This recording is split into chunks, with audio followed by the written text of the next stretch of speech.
श्रीराम जय राम जय जय Ram.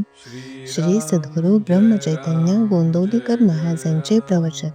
22 February. निर्हेतुक कर्मात भगवंत. खरोखर आज आपल्याला आपले अंतरंग ओळखण्याची खरी गरज आहे. सत्कर्म असो किंवा दुष्कर्म असो, हेतूवर सर्व काही अवलंबून असते. पुष्कळ पुण्यकर्मे केली आणि काहीतरी विषयाचा हेतू मनात धरला तर काय उपयोग? काभाड कष्ट खूप केले, बायको पोरे टाकून बाह्यांगाने कितीही केले तरी मन जोपर्यंत तिथे नाही तोपर्यंत राम नाही भेटणार. मनाला भगवंताची तळमळ लागली तरच त्याचा उपयोग. निर्हेतुक कर्मात भगवंत असतो, म्हणून आपली कर्मे तशी करावीत. खरे पाहता प्रापंचिका एवढे काबाड कष्ट साधकाला पारमार्थिकाला नसतात. प्रपंचाच्या काबाड कष्टांपेक्षा निम्म्याने जरी भगवंताकरिता केले तरी खूप फायदा पदरात पडेल. जास्त ते भगवंताने आपल्याला ठेवले, त्या परिस्थितीतून त्याला ओळखणे सहज शक्य आहे. पण आपण विषयाकडे दृष्टी ठेवून कर्मे करतो आणि भगवंत भेटत नाही म्हणून दुःखी होतो. याला काय करावे? दैत्य दानवांनी भगवंताची तपश्चर्या केली आणि समर्थांनीही केली.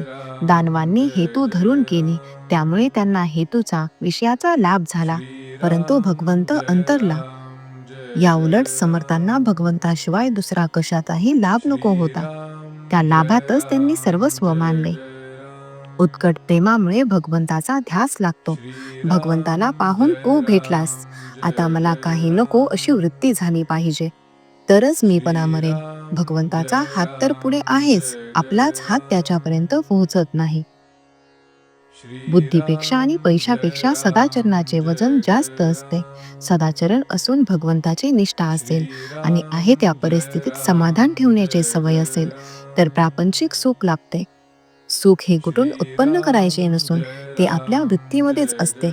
मी भगवंताचा आहे, तसेच सर्वजण भगवंताचे आहेत. म्हणून भगवंतावर प्रेम केले की सर्व जगावर प्रेम बसेल. ज्याप्रमाणे भगवंताच्या प्रसादामध्ये एखादा कडू बदाम आला तरी तो आपण खातो, त्याप्रमाणे भगवंताने एखादे वेळी दुःख दिले तर ते आनंदाने सोसायला पाहिजे. चिकित्सा थोडी बाजूला ठेवून भगवंताचे आपण स्मरण करावे. अंतकरणाची शुद्धी नामाशिवाय नाही होणार. नामापरते काही नाही हे एकदा ज्याच्या मनाने घेतले त्याला दुसरे काही सांगावे नाही लागत. मीठ म्हणून जरी साखर खाल्ली तरी साखरेची गोडी आल्याशिवाय राहत नाही. त्याप्रमाणे कोणत्याही परिस्थितीत जरी नाम घेतले तरी ते आपल्याला तारकच ठरेल, यात शंका नाही. ज्याच्या मागे उपासनेचा जोर आहे तोच जगात खरे काम करतो. श्रीराम जय राम जय जय राम. श्रीराम जय राम जय जय राम. श्रीराम जय राम जय जय राम. श्रीराम जय राम जय जय राम. श्रीराम जय राम जय जय राम.